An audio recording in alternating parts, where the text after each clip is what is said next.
আলোচনা করে শুনলেন আমার মনের প্রশ্ন, যে প্রশ্নটা আমি নিজেও গত কদিন ধরে ভাবছি, যে হাসিনা গেল, ইউনূস এলেন,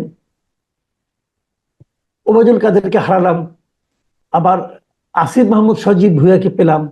এই যে মানে বিনিময়, এই বিনিময়ে আমাদেরকে কতটুকু আনন্দিত করলো।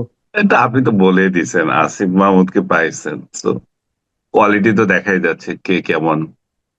আসলে আহ, কালকেও একজন বুদ্ধিজীবী বা এই সরকারকে মানে বিগত সরকারকে হটাতে চেয়েছে সেরকম একজন ব্যক্তির সাথে আমার দেখা হয়েছিল। তো উনি আইটি খাতে অনেক বড় ব্যবসা করেন। তো উনিও হতাশ। মানে বিষয়টা হচ্ছে আসলে কি আমরা এটা চেয়েছিলাম। আমি আজকে ফেসবুকে দেখছিলাম আমার যে জুলাইয়ের ইয়েটা মেমোরিতে দেখতেছিলাম যে এই দিন আমি কি লিখেছিলাম। দেখছি যে আমি বলছি যে আপনার আমাদের এই যে যে দুইটা আন্দোলন হচ্ছে, যারা এটার বিরোধিতা করছে যারা এটার পক্ষে আছে, দুইটাই একটু রং ওয়েতে তারা আগাচ্ছে। আমি বলেছিলাম যে আসলে কোটাটা আমাদের দেওয়া উচিত শিক্ষাতে।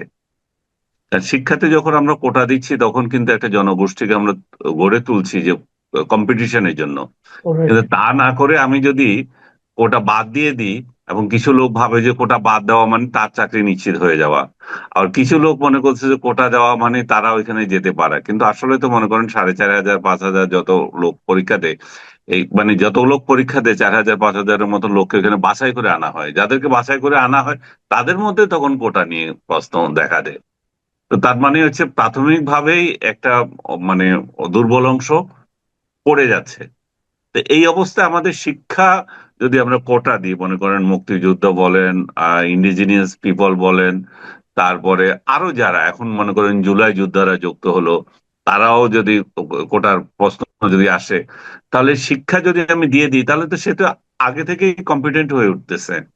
এবং Alright. আরেকটা বিষয় হচ্ছে যে গ্রামে গঞ্জে বিশেষ করে আমি আরেকটা কলেজের কথা বলবো, ঢাকায় দেখেন নটরডেম কলেজ, ওইখানে যে শিক্ষা কোটা আছে কত সুন্দরভাবে অ্যাপ্লাই হচ্ছে। সেখানে মুক্তিযোদ্ধা কোটা, উপজাতি কোটা, তারপরে আপনার গ্রামের কোটা, শহরের কোটা, সব খ্রিস্টান কোটা, সবগুলো মিলাই এমন একটা সোসাইটি তারা করছে এবং এমন ভাবে শিক্ষা দিচ্ছে, কেউ কিন্তু বঞ্চিত হচ্ছে না এবং ওখান থেকে ব্রিলিয়ান্ট ব্রিলিয়ান্ট ছেলে পেলে বেরোচ্ছে।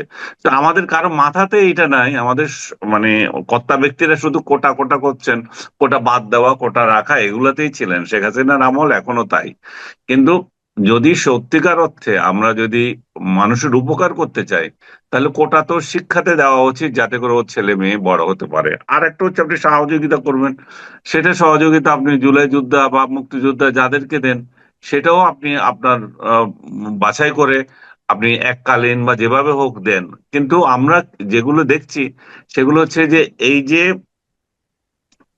এই জায়গায় জোর দেওয়াতে মানে থোককে যোগ দেওয়াতে, আপনার শিক্ষাতে বাদ দেওয়াতে যেটা হয়েছে সেটা হচ্ছে যে আহ, মানে প্রতারণা বেড়ে গেছে।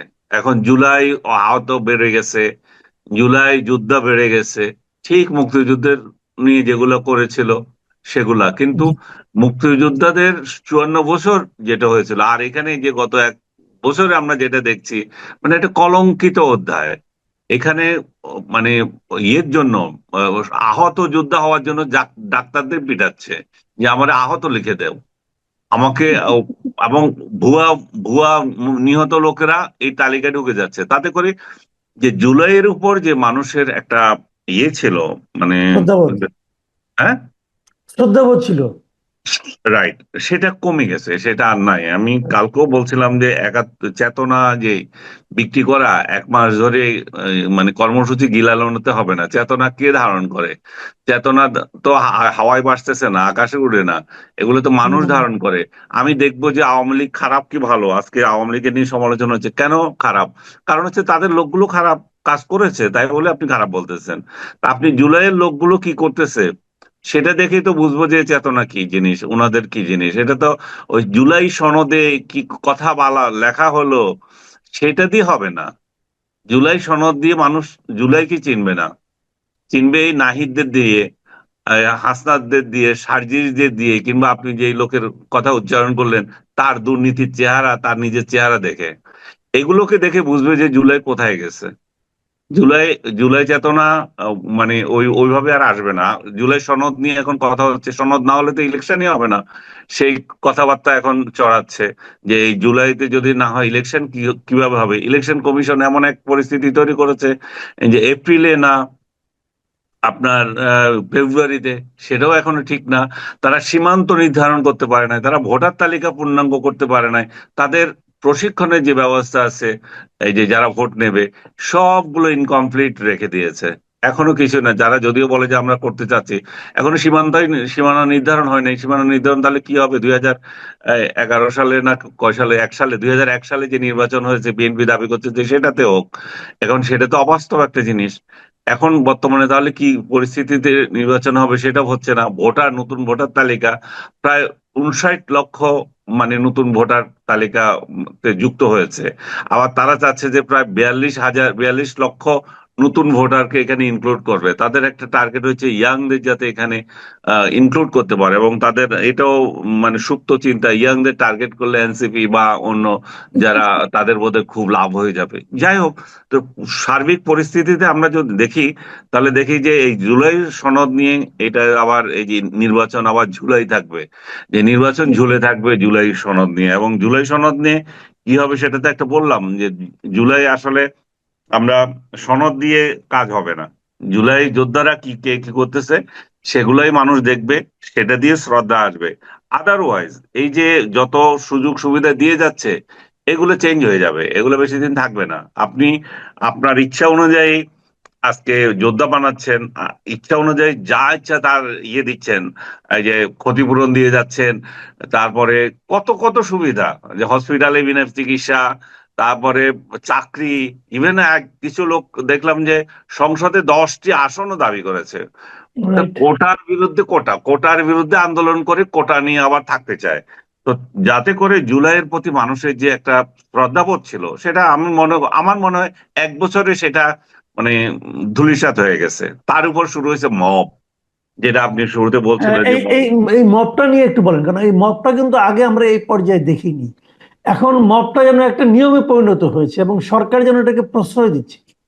অবশ্যই এটা তো মহাজের একটা মব সন্ত্রাস একটা চলতেই আছে, এবং প্রশাসন এটাতে নিষ্ক্রিয়। এবং প্রশাসনের এমন ভাব, যে দেখেন যে পটিয়ার ঘটনা দেখেন, যে 9 ঘন্টা ধরে একটা ট্রাঙ্ক রোড, হাইওয়ে বন্ধ করে রাখছে, হুমকি দিচ্ছে থানা উড়িয়ে দেবে। ভিডিওতে দেখা যাচ্ছে পুলিশদের অত্যাচার করছে, পুলিশের উপর আক্রমণ করছে। সেই জায়গায় ফলাফল কি হলো? ফলাফল হচ্ছে যে ওসিকে ক্লোজ করা, ওসি রাইট। নিয়ে আসা। হুম তো তাতে করে আপনি সরকার কি বার্তা দিচ্ছে? হুম হুম। সরকারের বার্তা তো এখানে ক্লিয়ার, যে তোমরা মবের বিরুদ্ধে কিছু করো না, এবং মব যদি হয় আবার আমার সোনার ছেলেরা, তাহলে একেবারেই না। তো এখানে এটা এটা করার ফলে পুলিশ প্রশাসন আর কোনো কাজ এগুলো করবে আমার মনে হয় না। আপনি পাটগ্রামে দেখেন, একই ঘটনা, পুলিশকে পিটাচ্ছে, এবং সেখানে সোনার ছেলেরা আবার অন্য দল, বিএনপির, এবং তারা তারা আহ এই যে আসামি যারা ছিল তাদেরকে ছিনিয়ে নিচ্ছে, নিয়ে চলে এসছে। তো এই যে এই জিনিসগুলো যখন চলতে থাকে, তখন স্পষ্ট বোঝা যায় যে এই যে স্বরাষ্ট্রমন্ত্রী যে বড় বড় কথা বলে মব সন্ত্রাস আমরা কমাচ্ছি, ডক্টর ইউনূস যেখানে বলেন যে আমাদের মব সহ্য করতে হবে, সহ্য করব না, এই জাতীয় কথাগুলো সবই বুলি হয়ে দাঁড়ায়। এবং আপনি হিসাবে যদি যান, যে দেখবেন যে গত এই 11 মাসে যে আইন ও সালিশ কেন্দ্র যেটা একটা রিপোর্ট দিয়েছে, তাদের রিপোর্ট অনুযায়ী 174 জনকে মব হামলায় মানে মেরে ফেলা হয়েছে। এবং এই যে কিন্তু এই সশস্ত্র বাহিনী নেমেছে, তারপরে কিন্তু মব থামেনি, এবং সশস্ত্র বাহিনীও বলছে যে আমরা সহ্য করব না। আমি গতকাল না পরশু দেখলাম ব্রিফ করে বলেছে, আমি জানি না তারা কতটা সিরিয়াসলি এটা বলতেছে। তো এই পরিস্থিতি যদি চলতে থাকে, সমাজ যে কোথায় যাবে আমি আপনি কেউ জানি না। কুমিল্লার দিকে তাকান, এই যে মুরাদনগরে একটা ধর্ষণের ঘটনা ঘটলো, এত বড় একটা ঘটনা সারা দেশে, যেখানে মানুষ ছি ছি করলো। সেই ঘটনার পর ওই জায়গাতেই আবার দেখা যাচ্ছে যে একটা পরিবারের 3 সদস্যকে আপনি মেরে মানে হত্যা করা হলো, যে মা ছেলে বোধহয় এরকম। হুম। তো তাহলে এটা কিন্তু এটা আপনি লক্ষ্য করবেন মুরাদনগরের এই ঘটনাটা কিন্তু আগের দিন তারা ঘোষণা দিয়েছে, আগের দিন বিকালে ঘোষণা দিয়েছে, পরের দিন যে সকালে পিটিয়েছে মেরেছে, প্রশাসন কোথায় ছিল? এটা কি বুঝেন হলো? তাহলে কোথায় যাচ্ছে? কালকে বলতে পারে যে এর বাড়িতে আক্রমণ করো, এই সরকারের বিরুদ্ধে কথা বলছে, এ মবের বিরুদ্ধে কথা বলছে, তাই না? এই যে 32 নম্বর যেভাবে আক্রান্ত হয়েছিল যে ঘোষণা দিয়ে, এবং সেটাতে যাতে কোনো একটা লোকেরও যাতে কোনো বিচার হয়নি বা কাউকে দায়ী করা হয়নি, তাহলে মুরাদনগরে আপনি কিভাবে করবেন? এই ঘোষণাকারীদেরকে কিভাবে ধরবেন যে ওরা যে আপনি আরেকটা মারছে? জিনিস আপনাকে আমি বলি, পটিয়ার হ্যাঁ। ঘটনায় দেখেন আপনি, একটা ছেলে, সে হুম। আবার ওই আপনার ওই মানে এনসিপির যে ছাত্র সংগঠন আছে তার কি যুগ্না হবে একটা, কি একটা নাম দেখলাম, নাম হলো অয়ন। সে ফেসবুকে স্ট্যাটাস দিয়েছে যে পটিয়ার ওসিকে প্রকাশ্যে ফাঁসিতে ঝোলানো এখন জায়েজ হয়ে গিয়েছে। বুঝেন। আপনি বলেন, এরকম একটা ফেসবুকে, সে তো কোনো অপরিচিত ব্যক্তি না, তার ব্যাপারে কিন্তু কোনো অ্যাকশন নেওয়া হয়নি এই পর্যন্ত। তো আমি সেটাই বলছিলাম, এই এত কিছুর পরে আপনি যদি আশা করেন পুলিশ প্রশাসন আপনার জন্য কাজ করবে এবং তাদের গরজ পড়ে গেছে যে তাদের জানমাল অনিশ্চিত করে আপনার জীবন রক্ষা করবে, তো কিভাবে সম্ভব? আপনি প্রথমত ক্ষমতা দখল করে ওদেরকে উপর যে হামলা হয়েছিল, ওদেরকে যে হত্যা করা হয়েছিল, আপনি সেটা ইন্ডেমনিটি দিয়ে দিয়েছেন। ওদের উপর হামলা যদি হয়ে থাকে এটা জায়েজ থাকতে পারে অনেক জায়গায়, সে জায়েজ আদালত নির্ধারণ করবে। আপনি কে সেটা বন্ধ করে দেওয়ার? রাইট। আপনি আপনি বন্ধ করে দিয়েছেন মানে কি? আপনি বন্ধ করে দিয়েছেন মানে ওদের মনোবল কমপ্লিট ধ্বংস করে দিয়েছেন আপনি। আমি তো জানি না পুলিশ প্রশাসনের কোনো কর্তা ব্যক্তিকে না, বা ওদের ওদের অ্যাসোসিয়েশন না এটা নিয়ে প্রতিবাদ করার, যে এভাবে যদি চলতে থাকে তাহলে আমরা কিভাবে দায়িত্ব পালন করব? আমার তো মেরুদণ্ডহীন প্রশাসন তো তারা তৈরি করেছেই, মানে মানে পুলিশের মনোবল তো ভেঙে দিয়েছে। আবার এই পুলিশ প্রশাসনে মনে হয় যে মেরুদণ্ডহীন কিছু লোককে নিয়োগ দিয়েছে, যাতে করে আমরা যা বলবো তাই হবে, এটা সহ্য করো। আর এরাই আবার বলতেছে যে আওয়ামী লীগ আমলে সরকারের কথা শুনেছিলি কেন, সেই জন্য তোদের বিচার হবে। তো এদেরও তো বিচার হবে, এদেরও এখন কর্তা ব্যক্তি যেগুলো আছে, যে তোরা থাকতে এগুলো হলো হলো কেন, তাহলে সেই সমস্ত বিচার হবে আবার। সে বেনজিরের মতো এরও পালিয়ে যেতে হবে, কারণ এরা যখন এগুলো তার অধীনস্থ লোকদেরকে টেক কেয়ার করে না, যার অধীনস্থ লোকদের খবর রাখে না, তাই লিডারশিপ কিভাবে হবে? এগুলো তো লিডারশিপ না। এবং এগুলো তো এখন বলবো যে আপনারা কি উস্কানি দিচ্ছেন? না রে ভাই, আমাদের উস্কানির কি দরকার আছে? আমরা চাই সমাজের স্থিতিশীলতা আসুক। আপনারা যেভাবে আছেন আপনারা আপনাদের কাজটা করতে পারেন। আপনারা যদি আপনাদের কাজটা না করতে পারেন, আমরা তো অনিরাপদ বোধ করব। আমরা কার কাছে যাব? যে আমি যে বলবো যে এই ঘটনাটা ঘটছে, আমার এটা ঘটছে, ওর এটা ঘটছে, আপনি একটু দেখেন। তা আপনারই তো মেরুদণ্ড নয়, আপনি কোথায় দেখবেন? আপনারই তো প্রাণের ভিক্ষা চাইতে হচ্ছে যে বৈষম্য বিরোধী বা আদার্স এর কাছে। আপনাকে প্রকাশ্য হুমকি দিচ্ছে, সেটা আপনি কোনো অ্যাকশন নিতে পারছেন না। তো এই আচ্ছা, একটা কথা পরিস্থিতি আপনি বলেন, আপনি একটা কথা হুম। আপনাকে আমি বলি, যে পুলিশের যে এই যে বর্তমানে যে মনোবলের যে অবস্থা, এবং এটা আগামীতে এই ধরনের আরো কয়েকটা মব ঘটলে যে পর্যায়ে নামবে, আগামীতে আপনাকে যখন নির্বাচন আপনি করবেন তখন তো এই পুলিশের উপরে নির্ভর করতে হবে, তাহলে সেই নির্বাচনটা কি হবে? নির্বাচনটা হবে না, তো নির্বাচন না হওয়ার জন্য এগুলো হচ্ছে। নির্বাচন যাতে যথাসময় না হয় সেই জন্য ইলেকশন কমিশনের কোনো প্রস্তুতি নাই। জুলাই আহ, বাহানা এনেছে, তারপরে আপনার এই পুলিশকে প্রশাসনকে নিষ্ক্রিয় করে রেখেছে। পুলিশ প্রশাসন যদি সক্রিয় না হয়, তাদের যদি সক্ষমতা না থাকে যে মব নিয়ন্ত্রণের, তাহলে নির্বাচন কিভাবে হবে? এই অরাজকতার মধ্যেই চলতে হবে। এই অরাজকতার মধ্যে আরো কিছু বুদ্ধিজীবী আছে এখন উস্কানি দিচ্ছে কিভাবে এটা ইলেকশন এবং এই পদ্ধতিটা আবার চেঞ্জ করার জন্য। সেই প্রসঙ্গে আমি যাব না এখন, কারণ সেটা আবার দীর্ঘ হয়ে যাবে। কিন্তু এটা মনে রাখতে হবে যে আপনি নিজে খেয়াল রাখেন যে সরকারের মধ্যে থাকা, সরকারের গুণগান গাওয়া, সরকারের খাওয়া কিছু বুদ্ধিজীবী নেমেছে আবার, যে কিভাবে এটাকে অস্থিতিশীল করে আরো দীর্ঘায়িত করা যায় ডক্টর ইউনূসের শাসনকে।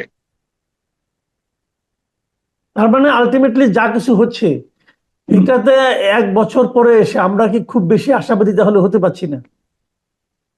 আশাবাদী হওয়ার মতো ঘটনাটা এখনো ঘটে নাই, কিছু দেন নাই। আপনি বলেন আইনের শাসনে বলেন, আইন পরিবর্তন সংস্কারে বলেন, বা আদালতের সংস্কার বলেন, সমাজের বড় ধরনের কোনো সংস্কার বলেন, শাসনতন্ত্রে বড় ধরনের কোনো পরিবর্তন বলেন, কোনো কিন্তু এখনো সিগনিফিকেন্ট কিছুই হয়নি।